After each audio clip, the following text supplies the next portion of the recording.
It all starts and ends with a girl, too small and inadequate for that world of ash, tar, and coal where she was born.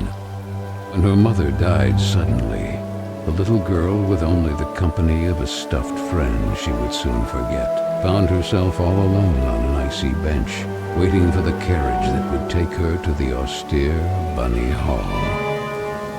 Luckily, even if that place turned out to be very hostile for her, there she met Carole, who like her was small and inadequate, so the little girl began to feel less alone, until, on a day like many others, Carole would leave Bunny Hall for good, so the little girl fell prey to despair again. After all, in a world made of ash, tar, and coal, furiously ticking away like a crazed clock, what can a little girl do all by herself?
Carole Simmons?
Are you speaking to me?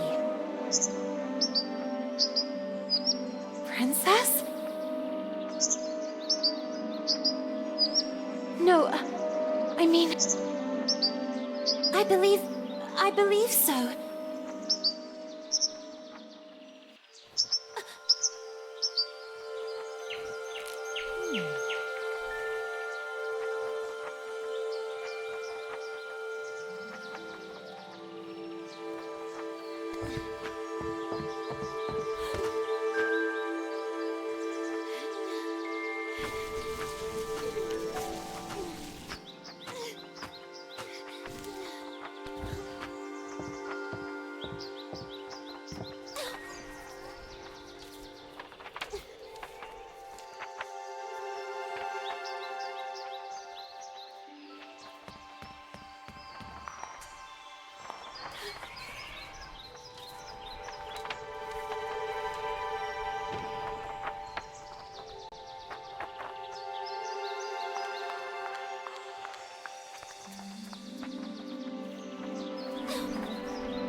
little bunny. That letter is mine. Could you? The sweet, bespectacled bunny ignored the little girl and took the letter with them.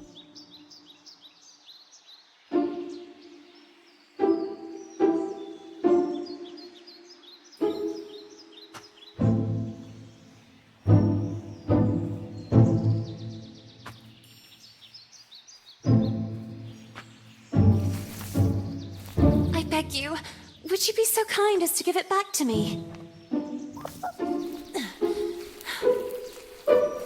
The little girl began to get impatient.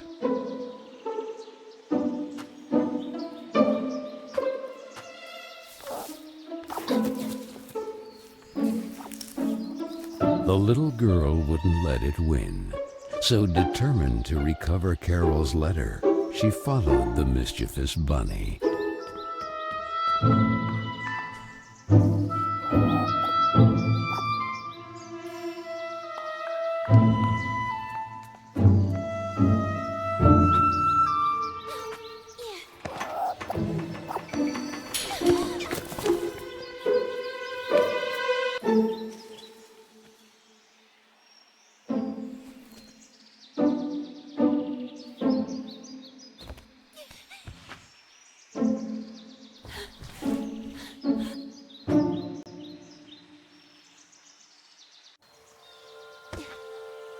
What place is this?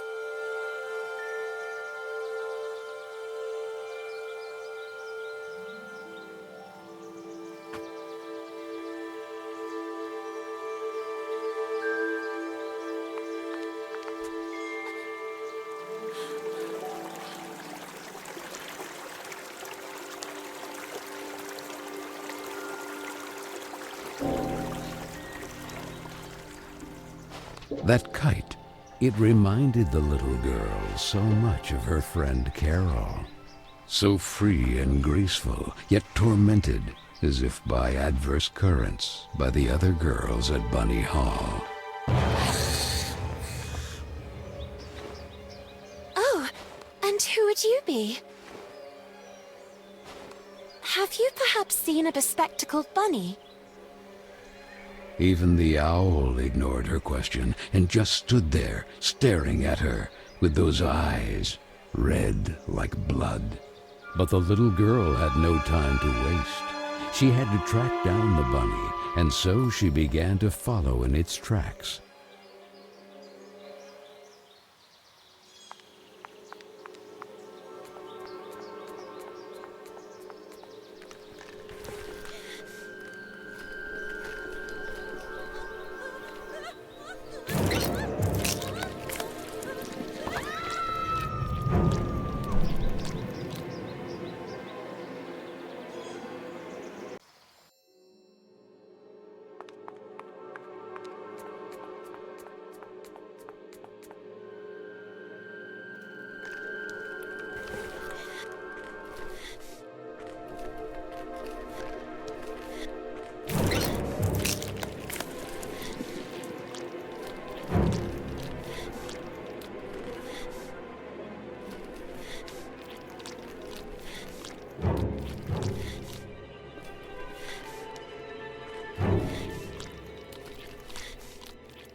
And the girl, filled with a chilling sensation she could not explain, dove into the water.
So the little girl fell, and fell once again.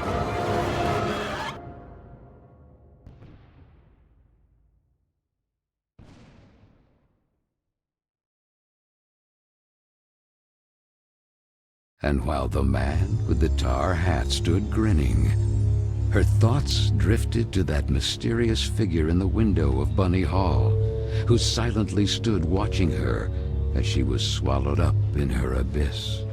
And this is how our story begins. A letter, a roar, then a daring plunge, and a little girl too small and inadequate for that world of ash, tar, and cold of which she was a part.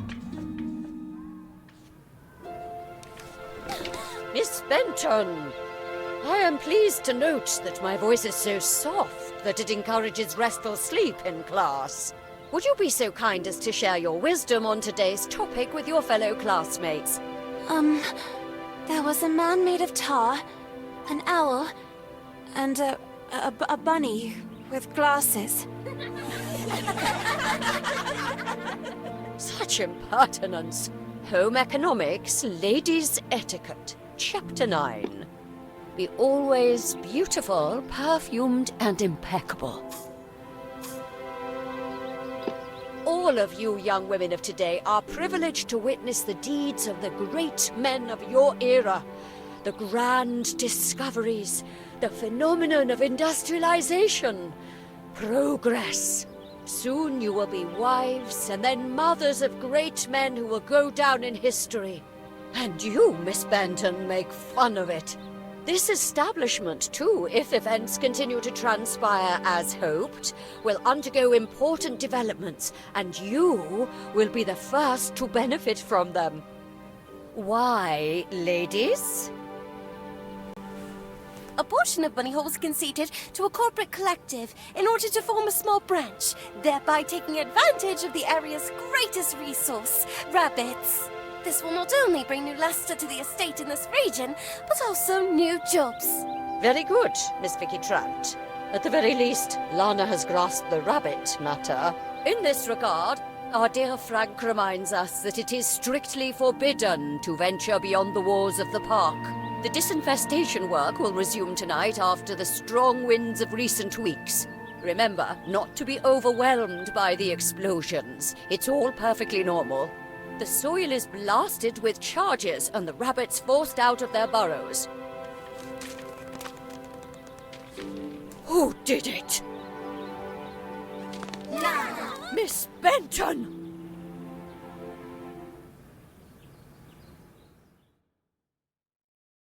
I'm weary of you, miss. Ungrateful, arrogant troublemaker. Why is it so difficult for you to behave like all the others?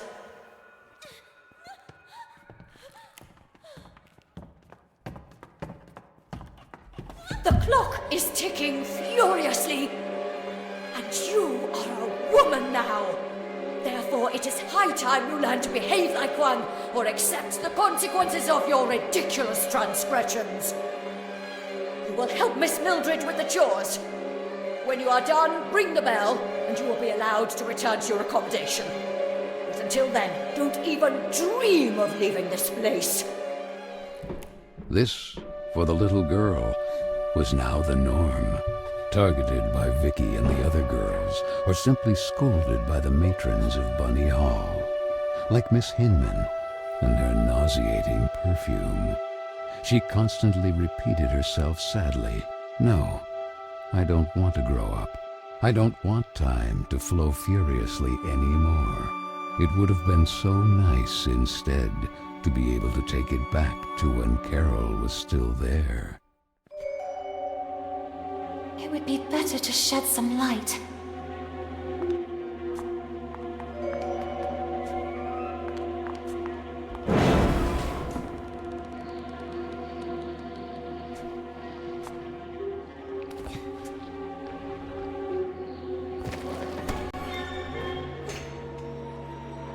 Where the heck did the broom go?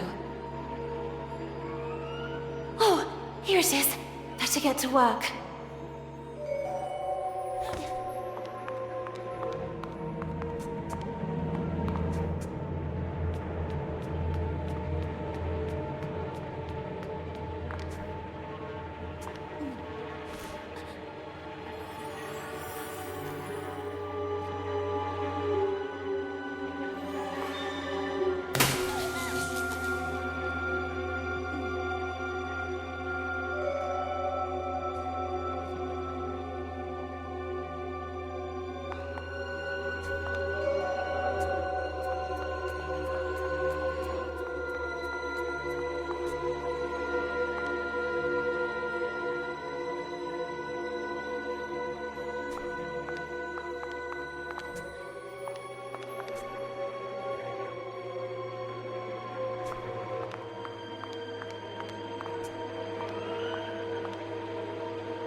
And this?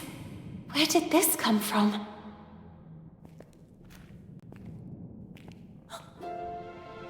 It looks like an old mailbox.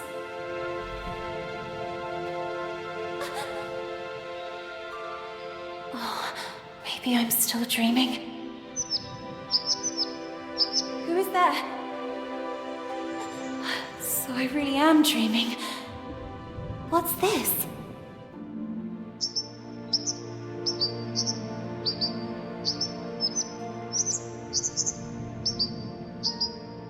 Carole?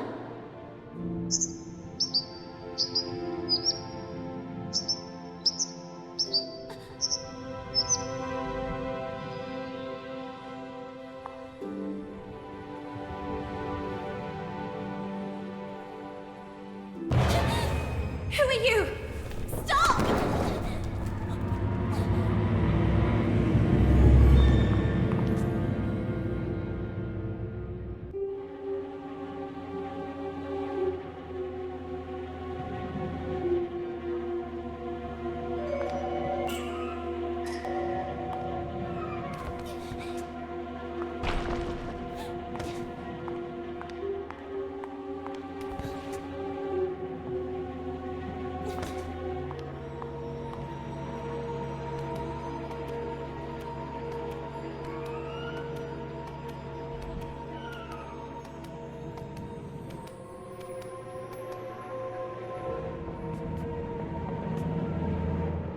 No! Please!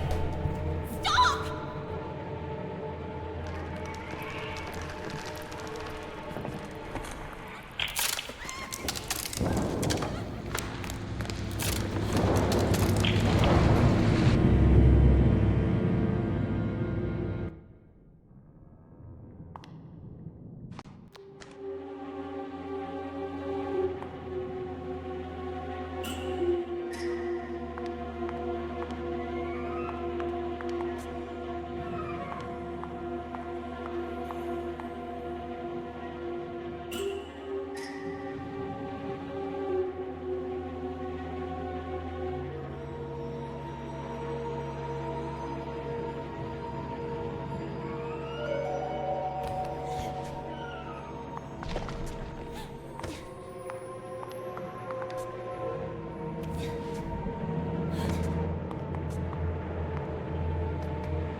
No! Please! Stop!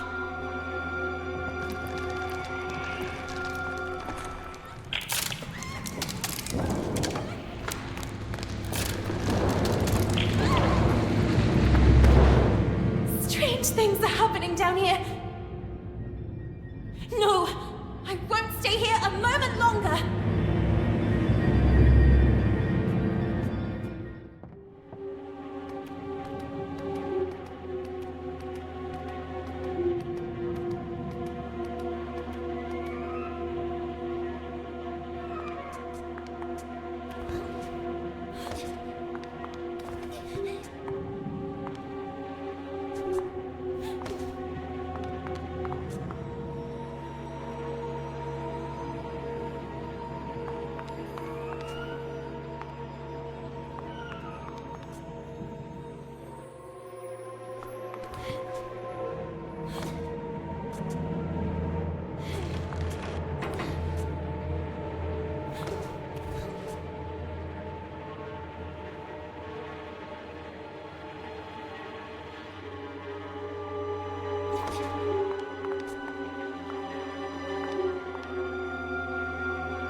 You!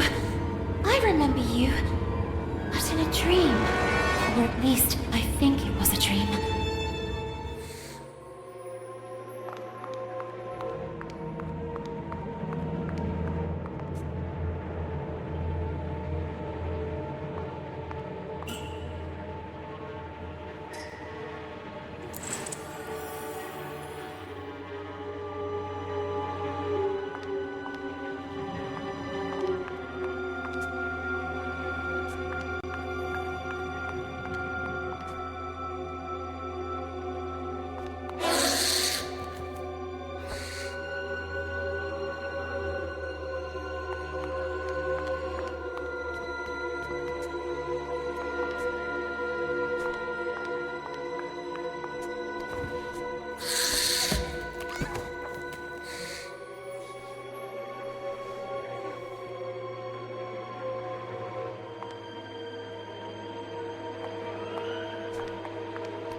You call this cleaning? It's a pigsty. Miss Hinman was clear. You will spend the rest of the day here. And speaking of which, here's your lunch, miss. No! Wait! I did everything I could! It's not right. I won't spend another moment here. I have to find a way out.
Oh, I'm so sorry, little one.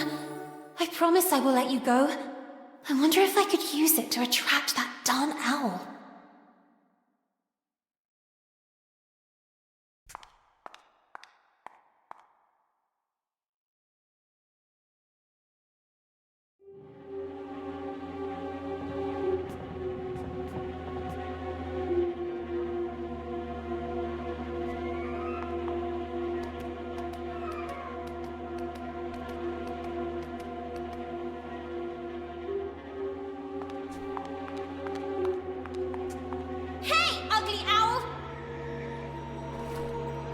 What you want, isn't it?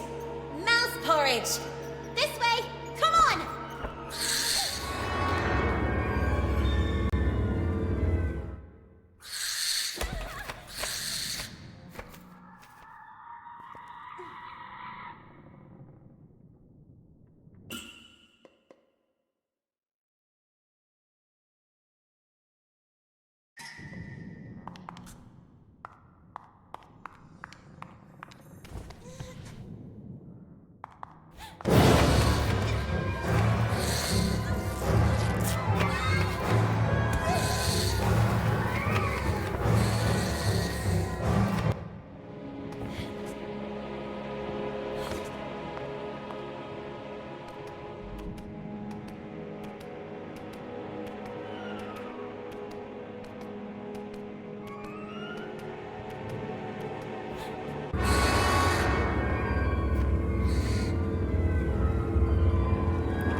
You have been a great help to me. Go. You're free.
was he doing?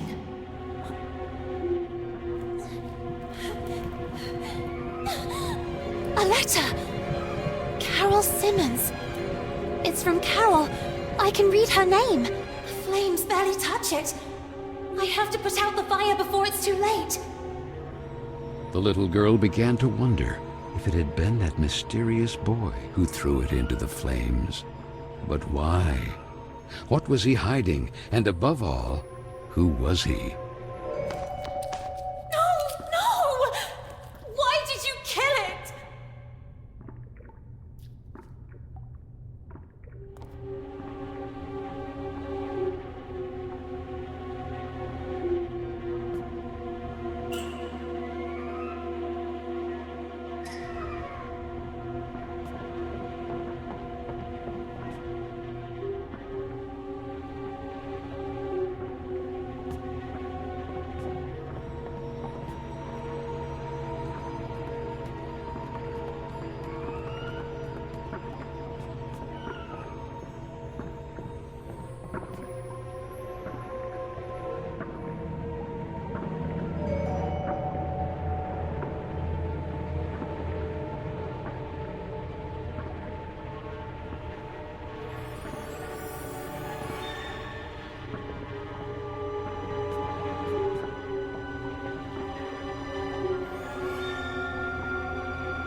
Scalps are as insidious as snakes, aren't they, little girl? Who's there?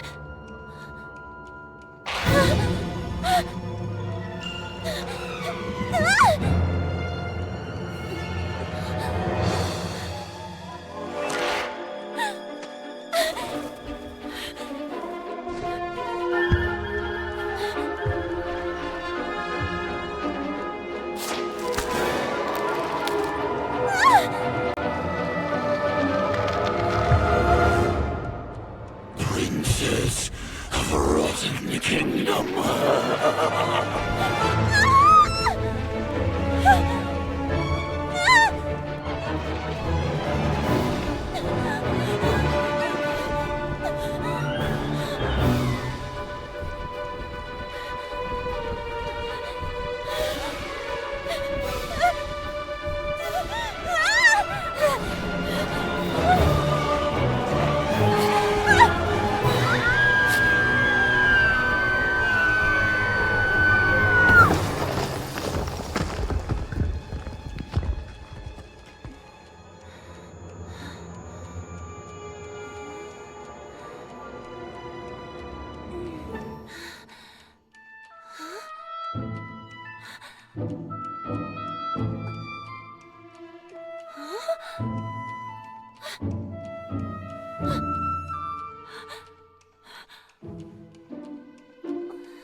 And then the little girl, victim of some dark spell, regained consciousness in the attic of Bunny Hall.